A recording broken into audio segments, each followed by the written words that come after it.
Bom, vamos lá, pessoal. Peixes na alimentação. Se você come peixe, você precisa ver esse vídeo. Se você não come, aí é que você precisa ver este vídeo. Então já clica no gostei, se inscreva aqui no canal, porque os peixes, nós brasileiros normalmente não consumimos uma grande quantidade. Na verdade, entre as proteínas, o que eu observo entre alunos conversando é que o peixe é a menos utilizado.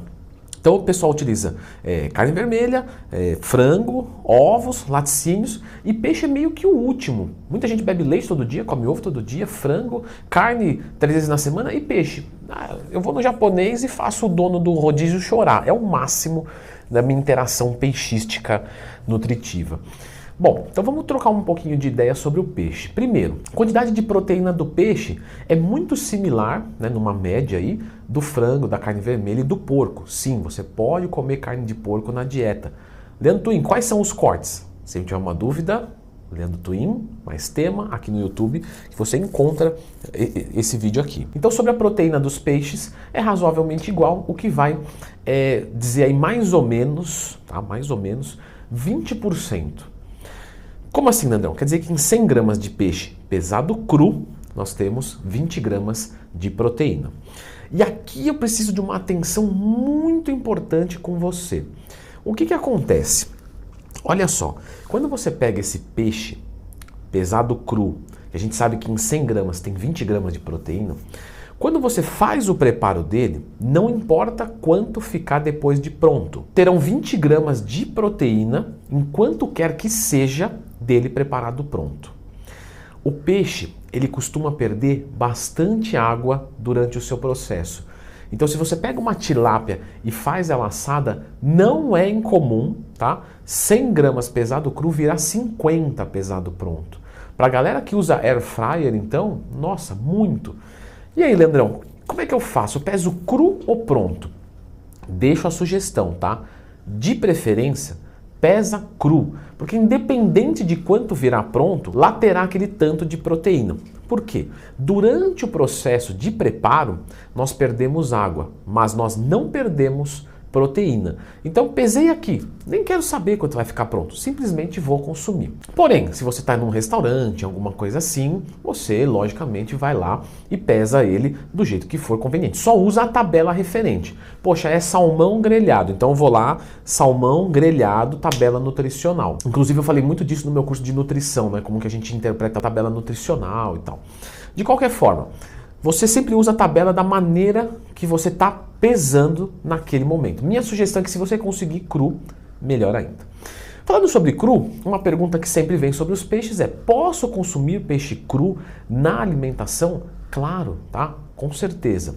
O que nós temos que lembrar é que o peixe cru, ele tem uma digestão diferente do preparado, e se você consumir excessivamente, você costuma ter uma diarreia. Você que ia no restaurante japonês e faz o dono chorar, depois quem chora no vaso é você. Quando você exagera muito no peixe cru, você já percebeu que solta. Aí tem gente que pensa que, não, mas é a qualidade, é um peixe que está ruim. Não, é a quantidade. Qualquer pessoa que consumir uma quantidade grande, as enzimas que a gente produz não dão conta, e aí você tem um processo de diarreia.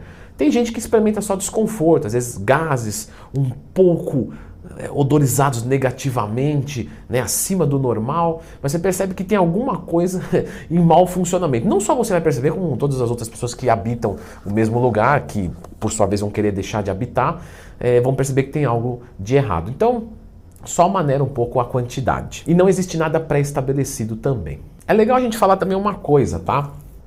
Para quem não consome laticínios na dieta e tem dificuldade para bater o cálcio, quando você pega, por exemplo, a sardinha, porque é um peixe muito barato e é muito nutritivo. Vamos trocar até uma ideia sobre ômega 3, como é que eu sei qual peixe é gordo, é magro, já vamos chegar lá. Mas a sardinha, por exemplo, você come aquela, sabe aquele ossinho dela que está no meio, que dela é mais molinha, a gente consegue comer, aquilo ali é lotado de cálcio. Então, você pode consumir, certo? Desde que seja, claro, não vai consumir o espinho inteiro sem mastigar, porque isso pode dar problema, pode mesmo, tá? Levar para o hospital, tem que fazer cirurgia, um rolo do caramba.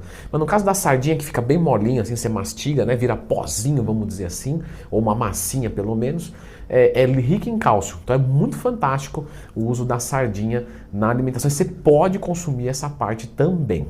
Vamos falar sobre o ômega 3 então. Bom, o ômega 3 é uma fonte de gordura, tá?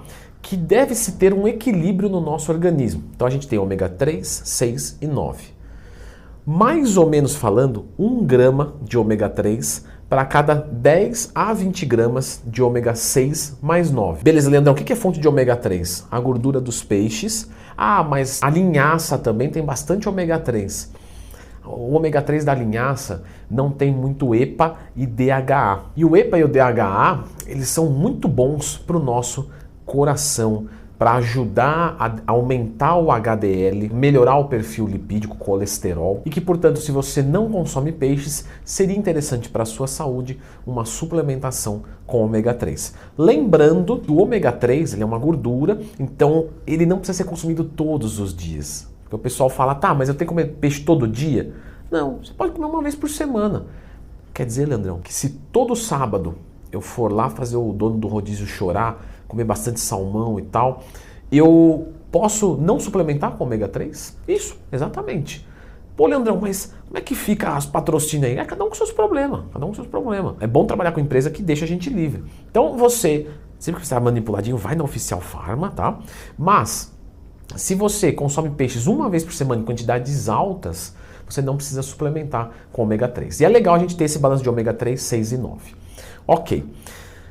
Mas é todo peixe que tem ômega 3? Não é. Lembra que eu falei ali do peixe gordinho, do peixe magrinho?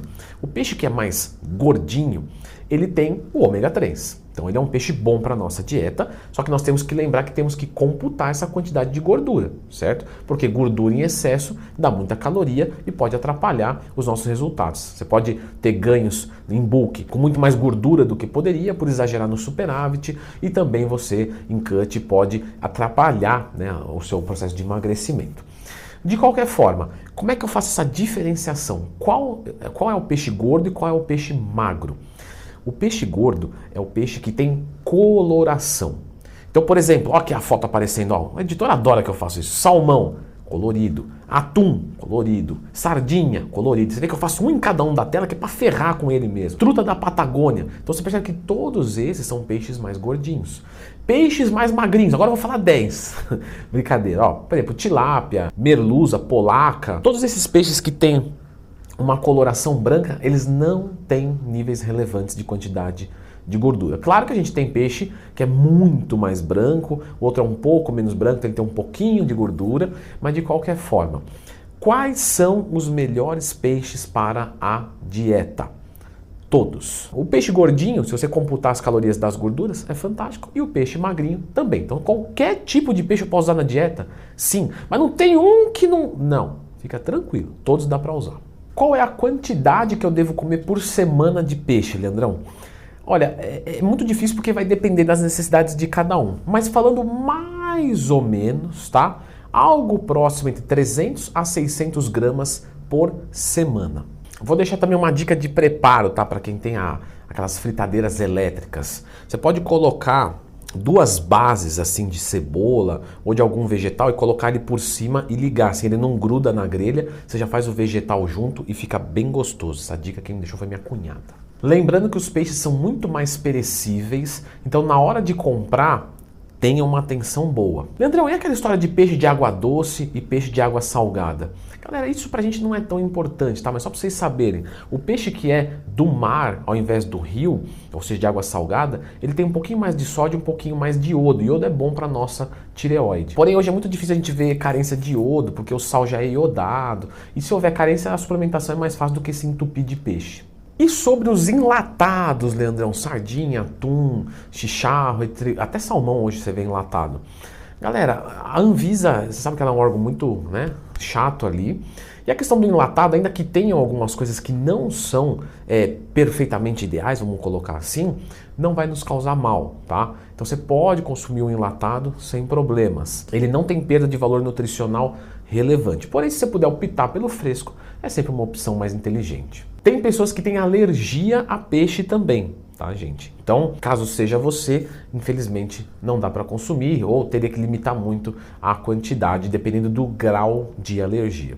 Para isso, se você não pode, não quer consumir peixes, não gosta, etc., não acha muito prático, acho interessante a suplementação de ômega 3, tá? Eu vou deixar um vídeo aqui tudo sobre o ômega 3 para vocês entenderem um pouco mais sobre essa suplementação, a qual eu aprofundei muito também no meu curso de suplemento. Dá uma olhada nesse videozinho aqui.